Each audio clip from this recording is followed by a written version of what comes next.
Very good morning students. सुप्रभात सभी को। जैसा कि हम सभी जानते हैं कि हम मिनरल्स और power resources energy resources chapter को पढ़ रहे हैं। इसमें हम 2 पार्ट्स पूरे कर चुके हैं। मिनरल्स कहाँ कहाँ पे किन फॉर्म्स में मिलते हैं, किस प्रकार से हम उनको एक्सट्रैक्ट करते हैं, निकालने की प्रक्रिया है। उसके बाद हमने दूसरे भाग में पढ़ा कि कुछ रिसोर्सेज रिन्यूएबल हैं, कुछ नॉन रिन्यूएबल हैं। तो नॉन रिन्यूएबल या कन्वेंशनल जिसको हम बोलते हैं उनके बारे में हम पढ़ चुके हैं। अब हम रिन्यूएबल यानी कि जो नॉन कन्वेंशनल रिसोर्सेज हैं उसके बारे में हमने पढ़ना है आज की वीडियो में। आइए स्टार्ट करते हैं। मिनरल एंड पावर रिसोर्सेज जो हमारा चैप्टर है उसका part 3। Here we have non conventional resources. तो सबसे पहले हम पहले भी ये जान चुके हैं और आज भी थोड़ा क्लियर कर लेते हैं कि ये नॉन कन्वेंशनल या कन्वेंशनल रिसोर्सेज कौन से होते हैं। नॉन कन्वेंशनल यानी कि अपरंपरागत, जिनको हम पिछले कुछ सालों से हमने एक्सप्लॉइट नहीं किया है, उनकी पोटेंशियल को फुल्ली उनको यूटिलाइज नहीं कर पाए हैं, उसको हम बोलते हैं नॉन कन्वेंशनल रिसोर्सेज। जिसमें कि बहुत सारे रिसोर्सेज आते हैं जैसे सोलर पावर, जियोथर्मल पावर, ठीक है, biogas energy, wind energy, nuclear energy etcetera. Solar energy, wind energy, nuclear energy, geothermal energy, tidal and biogas, ये कुछ जो टाइप्स हैं नॉन कन्वेंशनल रिसोर्सेज के, पावर रिसोर्सेज के, उनके बारे में हमने आगे पढ़ना है अपने चैप्टर में। आइए एक एक करके देखते हैं इनके बारे में। कुछ इन्फॉर्मेशन या ट्रिविया जो कि जनरल अवेयरनेस के तौर पे काम आएगा, जो आपकी बुक में नहीं दिया हुआ पर मैंने ऐड किया हुआ है, so that you must remember some of the important things about these power resources. So let us first discuss about hydel power. तो हाइडल पावर में जैसे कि आप डायग्राम में देख सकते हैं, इसमें रिजर्वॉयर है यानी कि जहाँ पे पानी को इकट्ठा किया है डैम में। उसके बाद उसको पेनस्टॉक्स जो पाइप्स होते हैं उनके द्वारा छोड़ा जाता है एक फास्ट स्पीड से। कंट्रोल गेट है, वो बंद रहता है, कभी खुलता है ज़रूरत के हिसाब से।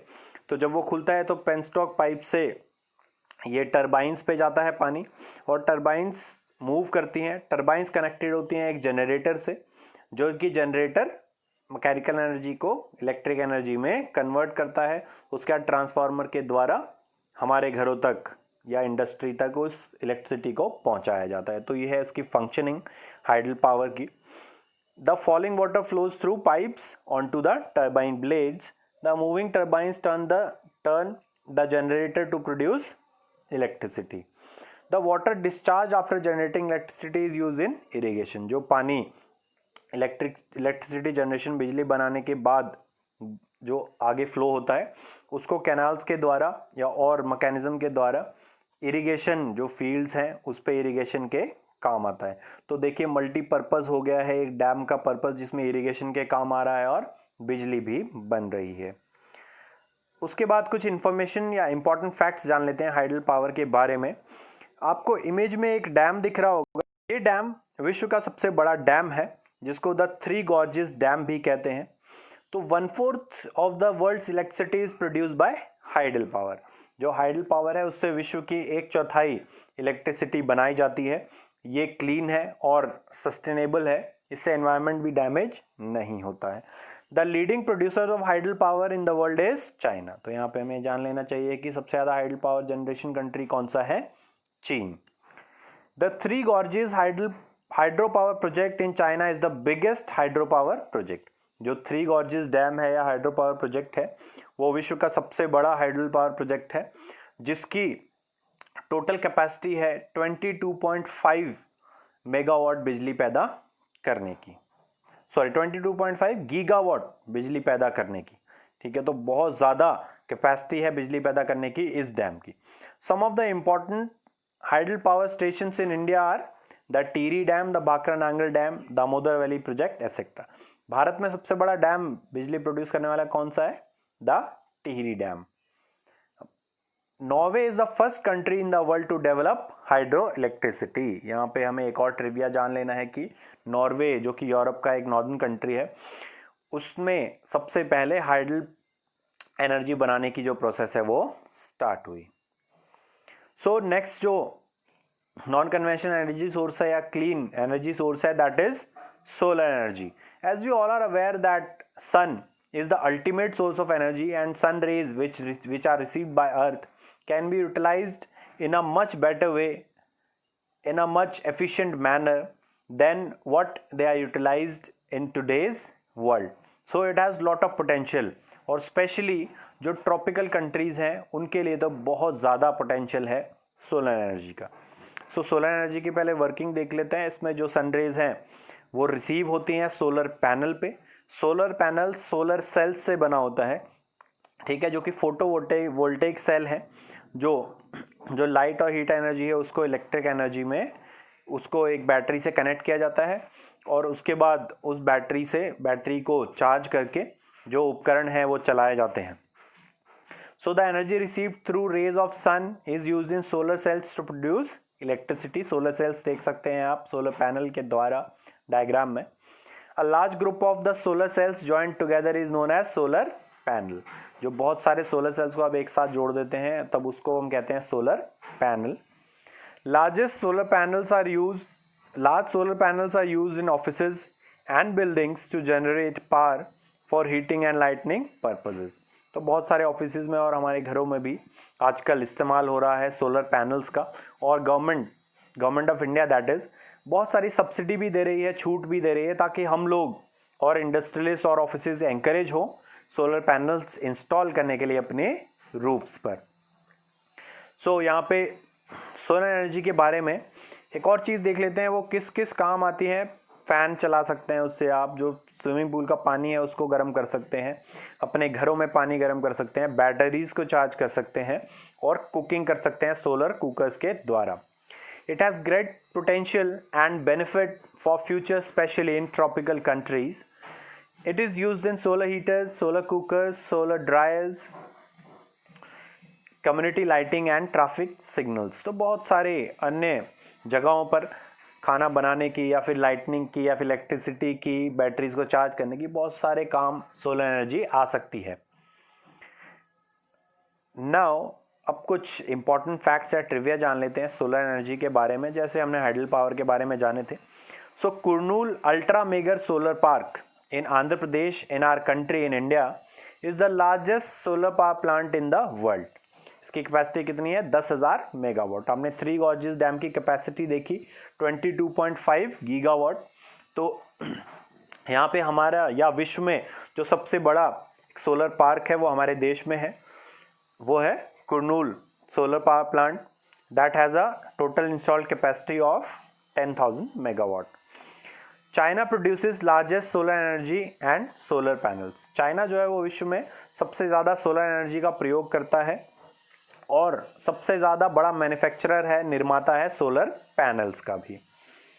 उसके बाद अगर हम अगले एनर्जी सोर्स की बात करें तो हम विंड एनर्जी पर आ जाते हैं। Let's talk about wind energy. First of all let's see at the diagram of wind energy. इसमें क्या हो रहा है, जो विंड्स आके स्ट्राइक होती हैं एक विंड मिल, जो कि पवन चक्की जिसको हम हिंदी में बोलते हैं, उसके जो बड़े बड़े ब्लेड्स हैं उससे जब स्ट्राइक होती हैं तो वो ब्लेड घूमता है।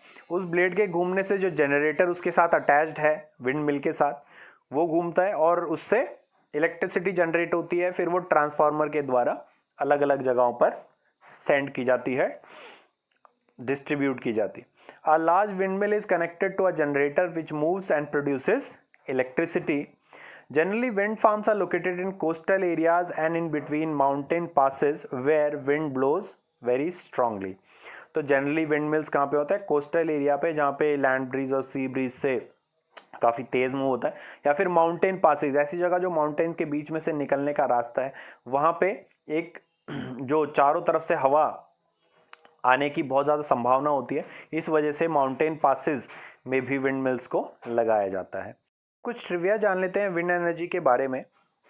विंड एनर्जी जो कि आप डायग्राम में देख सकते हैं, एक बहुत बड़ा विंड फार्म है जिसमें बहुत सारे विंड मिल्स लगे हुए हैं। So China is the leading producer of wind electricity by the help of wind energy. China विश्व में सबसे बड़ा निर्माता है, बिजली का उत्पादक है विंड एनर्जी को यूज करते हुए। The Gansu wind farm in China is the largest wind farm in the world with a capacity of 20,000 megawatt. तो 20,000 मेगावाट बिजली बनाने के लिए उन्होंने गैंसू विंड फार्म बनाया हुआ है चाइना में, जो कि एक कोस्टल एरिया पे बना हुआ है।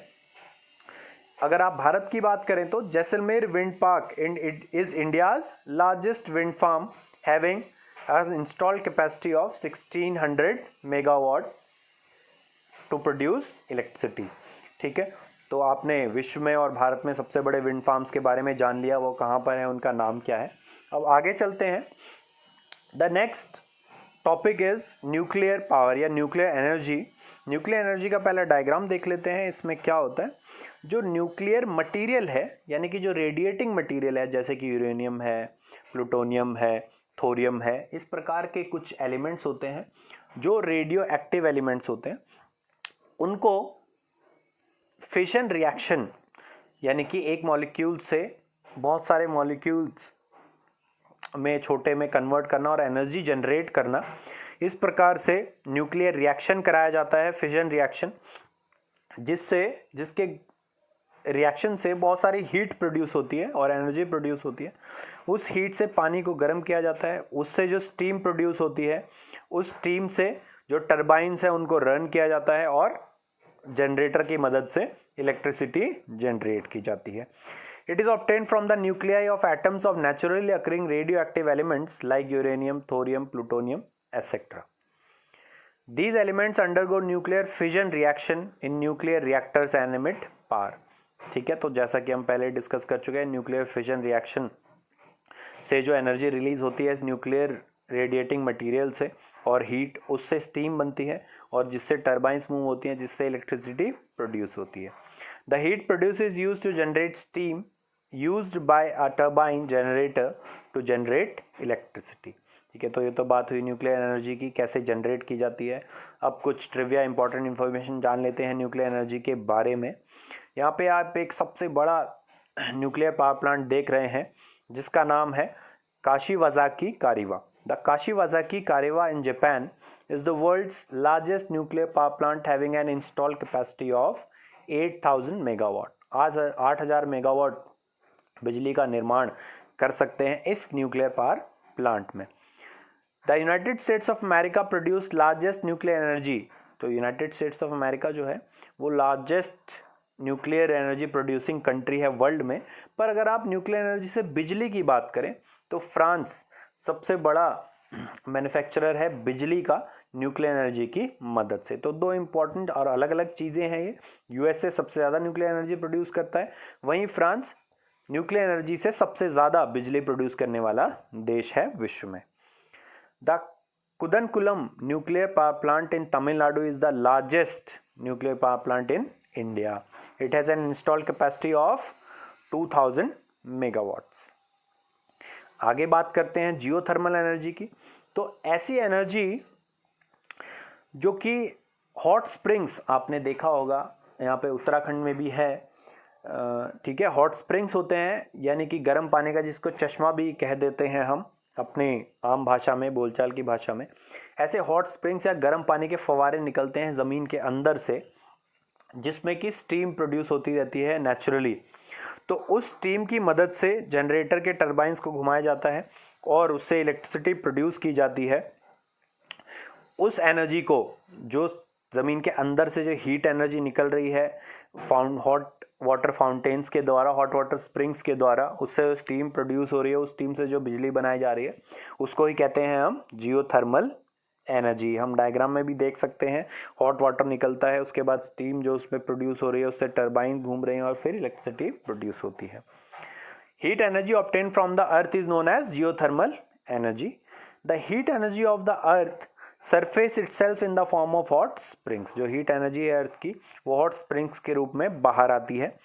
The heat energy from the hot spring is use to generate power. उस हीट एनर्जी से जो स्टीम प्रोड्यूस हो रही है उस गर्म पानी में, उससे इलेक्ट्रिसिटी बनाई जाती है।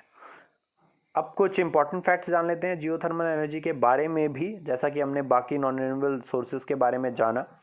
The United States of America is the leading producer of geothermal energy in the world. The Geysers geothermal complex, ये गीजर्स जियोथर्मल कॉम्प्लेक्स है कैलिफोर्निया में, अमेरिका में। It is the largest geothermal plant in the world having an installed capacity of 1500 megawatts. Puga valley in Ladakh and Manikaran in Himachal Pradesh are notable geothermal plant sites in India. Bharat में भी कुछ important power plant sites हैं geothermal energy से जो बिजली बना रहे हैं, जिसमें पूगा वैली लद्दाख में और मणिकरण हिमाचल में इम्पोर्टेंट साइट्स हैं। उसके बाद कुछ एनर्जी सोर्सेज की हमने डिस्कशन कर ली। अब हम बात करेंगे अपने असाइनमेंट की, आज के वर्क की। जो टॉपिक्स हमने डिस्कस किए उसके आधार पे कुछ प्रश्न मैंने आपके लिए बनाए हैं। For example question number first, what are non conventional sources of energy, explain with the help of examples. Question number 2, write a short note and make a diagram of the following. एक short note लिखें और diagram बनाएं। First nuclear energy, second hydro power energy. Question number 3, name the country which is the largest producer of solar energy, wind energy and nuclear energy. So I hope you understood today's non-conventional resources, and you will also remember the important facts and installed capacity of various countries and power plants which are there. So if the video was informative, please like it. Share it with the friends, those who don't belong to your school, so that they can also be benefited from that in the information which we have discussed. You can always give your valuable suggestions for further improvement in these informative videos through your comments, and you can always subscribe to my channel for more informative videos. Stay connected. Thank you and have a nice day.